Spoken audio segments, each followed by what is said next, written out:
Welcome to the 2014 Beaver Freezer. We are standing in the MU Quad, which is where you guys will finish your sprint triathlon on Saturday. 176 of you are first-time triathletes, so when you get to this point, you will officially be a triathlete. Today I'm going to walk you through some of the basics of the Beaver Freezer, transition, what to wear, and just some general information for first-time triathletes or first-time Beaver Freezer athletes. Okay, time to set up your bike. In your packet you'll get a couple of numbers. One that goes on your bike, one that goes on your helmet. So your helmet number is a sticker. You're going to put it right on the front of your helmet. The other number has self-sticky on both sides, and this goes somewhere on your bike so it can be visible from both sides. One of the options is to put it on your seat tube right here. I'm a little short, so I never have room to put mine right here. You can also put it right here. Okay?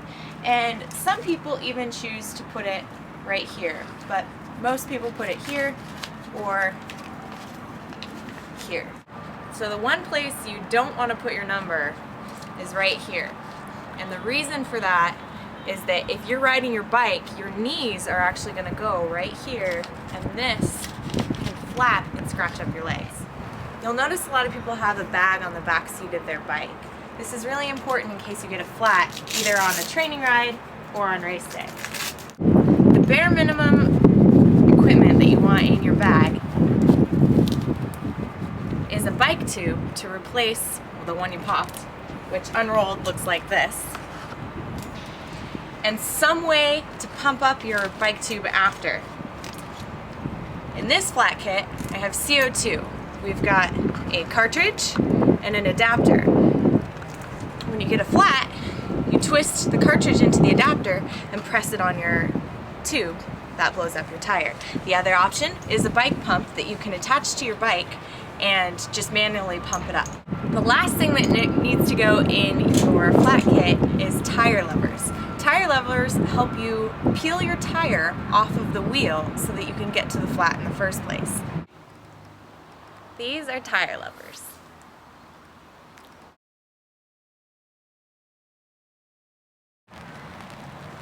When you get to transition, you're going to see these big metal racks, and that's where you're going to be racking your bike. Each rack will have a sign with the wave number and your bib number range. You just have to be somewhere between the two signs that have your wave number on them. You get to pick which spot on the rack. Bikes should be racked every other direction, so if there's a bike here pointed that way, the next bike needs to point backwards, and then the following bike can point forwards yet again. To rack your bike, there's two recommended ways to do this. One is to roll your bike under and hook it on the nose. When you go to take your bike out of transition, make sure that you take it off the rack and under so that you don't pull the rack and everyone else's bike onto the ground. If your bike is a little bit taller, you may need to lean it over in order to get it underneath the rack. Some people will rack their bike from the back of their seat. If you can do this without your bike sliding down, that's fine. The last way to rack your bike is by the brakes. Simply hook the brakes over the rack.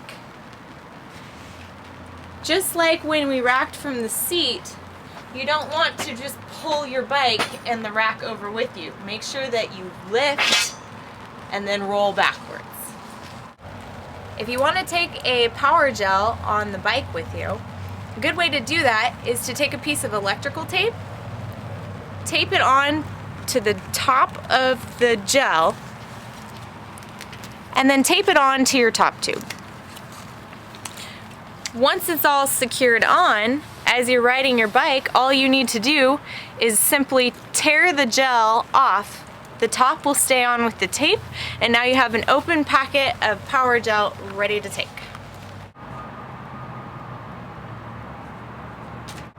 A really common question is, what should I wear in the triathlon? Normally when you swim, you wear a swimsuit and you bike in biking gear. This whole transitioning thing and wearing different clothes during the race is kind of foreign to most people. So I want to show you the difference between a few things. This is a pair of bike shorts, and bike shorts have this really great, wonderfully squishy, big pad in them that for long rides with a bunch of chamois gel, you feel great, right? If you swim in this, it becomes a diaper, and you don't want to be running in a diaper on race day, so don't swim in your bike shorts. This is a pair of tri shorts. You can notice the difference in the pad. It's very minimal and thin, not so squishy, but it'll keep you from chafing. These are great to swim in, and they make your transition time very quick. This is a tri-suit. Tri-suit is full length, top and bottom, has the same kind of pad as the tri-short. Okay, nice and minimal, thin pad, but it's a one piece, so you don't have to put on a shirt or anything. They're super comfy, but not for everybody. The pair of socks that's made for running or cycling, Beaver Fever, would be great to put on the bike. If you're gonna wear socks, make sure you wear something a little bit shorter so that when you put them on your wet feet, you can get them on. Sunglasses. Seems like a no-brainer when it's sunny out, but even when it's raining, it's a good idea to wear sunglasses. These will protect your eyes from rocks and different things coming up off the road so they don't hit you in the face. They can also protect your eyes from the rain. As far as what type of shirt to wear, we highly recommend that you don't race in cotton. Cotton gets wet, it doesn't wick moisture away from your skin, and can be really heavy and really cold. It can also provide a lot of area to chafe. So we do recommend wearing something like a tech shirt. Okay? Tech shirts, like you'll get on race day if you ordered one, have wicking material and slide on easy and are a good option to wear as your top layer. Ladies, this one is for you. You know those super cute racerback tank tops that you have that you want to race in? I encourage you to get out of the shower, not towel off, and try to put this bad boy on. It will roll up all the way up in the back and becomes a nightmare in transition. So if you plan to wear a racerback tank on race day, wear it in the pool. And that's something you should try out before you actually show up and swim in it, because if it's too big, it can really gap and cause a lot of drag. So if you're gonna wear something teeny weeny, make sure you try it out before race day on your wet body, because it's gonna be hard to get on.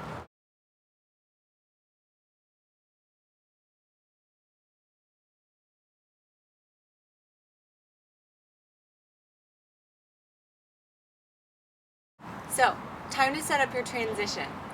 We've got your bike here, and you have about a little bit less than a towel width of transition area space before the next bike comes up. You want to set up your transition on the same side of your bike that you normally mount your bike from. Lots of people practice mounting their bike or get in the habit of mounting their bike from one side only. If on race day, in all of the confusion, you try to mount from the other side, that's where crashes happen. So just be aware, set your stuff up on the side of your bike that you normally mount from. First part of transition, we've got the bike gear. I've left a little bit of towel space right here so that when you come up from the pool and you have wet feet, you can wipe your feet off on the towel before you start putting on your transition gear. The very first thing you'll put on is your shirt. My shirt is on here upside down so that when I pick it up, I can pull it straight over my head and it's ready to go. Once we've got our shirts on, then we can put on any of the rest of the stuff. So sunglasses, if you notice, the sunglasses are pointed so that they can go right on your face. Your helmet is pointed with your number facing you, so again, it can go right on your head and be on the right way. You are going to be facing this way. We see a lot of helmets go on backwards. You don't want to be that guy. Socks on top of your shoes so that you remember to put your socks on before your shoes. Okay? If you happen to be putting on pants, you definitely want to have your pants on top of your shoes so that you make sure you put your pants on before your shoes. Common mistake, people get excited, they put their shoes on and realize they've left their pants on the ground. So, socks go on your feet. Notice how my shoes are already open. They're ready for my feet to slide right in. You don't want to spend a bunch of time in transition opening, stretching out your shoes, and getting yourself ready to go. Shoes go on. Last thing that's left, gloves. Okay, you want to put some gloves on, keep those hands nice and warm. I have the gloves set up so that they're on the appropriate side so I don't put the gloves on the wrong hands. Gloves are on, and then if you choose to do so, you can wear a jacket. Your jacket should be unzipped and ready to be put on right away, right? So, unzipped jacket was the last thing that was available. Put on your jacket. Now you're ready to go for a bike ride. Coming back from the bike, you're going to take your shoes off, and then you're going to transition into your running shoes. Besides taking off your helmet and your bike shoes, that should be the only things that you really need to take off when you get back to transition. You can leave on your sunglasses. So come into transition, take your shoes off, drop them anywhere on your towel that you'd like,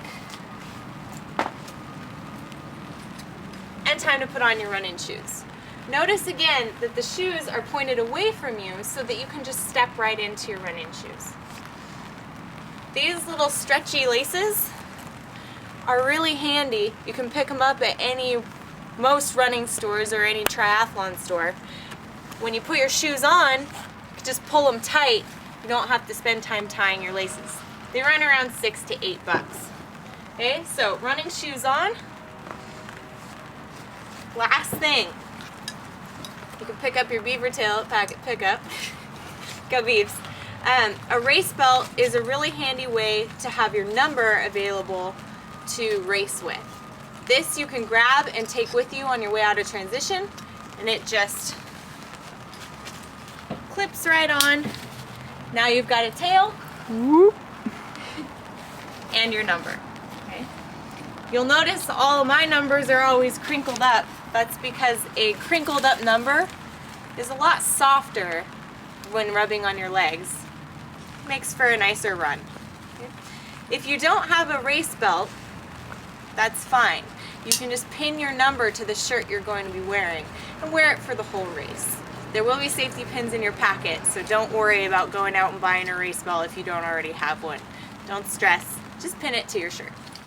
In case you don't have biking shoes and you just have regular old pedals, you're going to set up your transition area the same way, only your running shoes are going to be at the front of the towel. So again, you've got your shirt with the front of the shirt logo facing towards you. Put on your shirt. Whoops.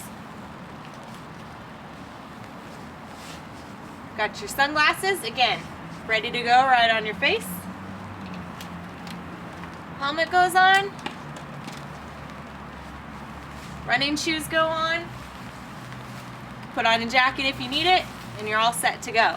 When you come back from the bike, you've already got your running shoes on. All you need is your race belt and to take off your helmet. Okay? Don't forget to take that helmet off because you don't really need it for the run. At the Beaver freezer, we have changing tents available for you. So if you come out of the pool in your swimsuit and you want to change into dry clothes before starting on the bike course, or you just want to get your swimsuit off and change into bike shorts, that's fine. Just need to do it in the changing tent. You'll come out of the pool and you can have a bag with you or set up ready to go at the changing tent area. What should go in your bag? Your shoes and your socks first. Next thing that goes in is your jacket, your pants or shorts. Okay. Shorts if you're going to wear them underneath your pants. Your shirt. And then ladies, sports bra. This way, when you come out of the pool and you have your bag with you, you can go into the changing tent, and as you unlayer your bag, first thing that goes on, sports bra, shirt, shorts, pants, jacket, socks, shoes, and you're ready to go. Remember all that gear that you showed up with? If you don't need it during the race, put it in a transition bag. Stick your transition bag either at the back of your transition space or in your car. We want to make sure that transition area is simple and clean so that you don't miss out on something that was important on your way through transition. Here's some tips for your first triathlon. First thing is to keep your cadence on the bike high. We want your RPMs, or revolutions per minute, to be nice and high on the bike so that when you get off the bike you can run easily. If you ride the course and really mash the pedals and grind them out really slow, when you get off and try to run, it's not going to work out very well for you. The next thing is, now that you know about how to set up transition and how to work your way through transition, it's time to practice. Set up your bike in your garage or your yard or just somewhere on a sidewalk and practice your transition so when it comes to race day, it's not so foreign. When you're on the bike course, make sure that you're alert. The bike course isn't closed to cars, so you want to make sure that your eyes are open, you're paying attention, and you're not too stuck in race zone where you don't see a car coming. We will have the intersections closed for you so that you can go right through the stoplights and stop signs, but you want to make sure before completing a pass on the road that you double check, make sure there's no cars behind you. Hydration is really important, but you need to start that now, not on race day. If you drink a bunch of water right before the race, what's going to happen? You're going to have to pee on the run course, and that's not good. So start your hydration now, make sure you're well hydrated all week, and then come race day, you'll feel really great. If you have a question on race day, look for the volunteers in the neon orange shirts or your coordinators and the people in charge in a teal blue shirt. We'll be happy to answer any questions you have or point you in the right direction.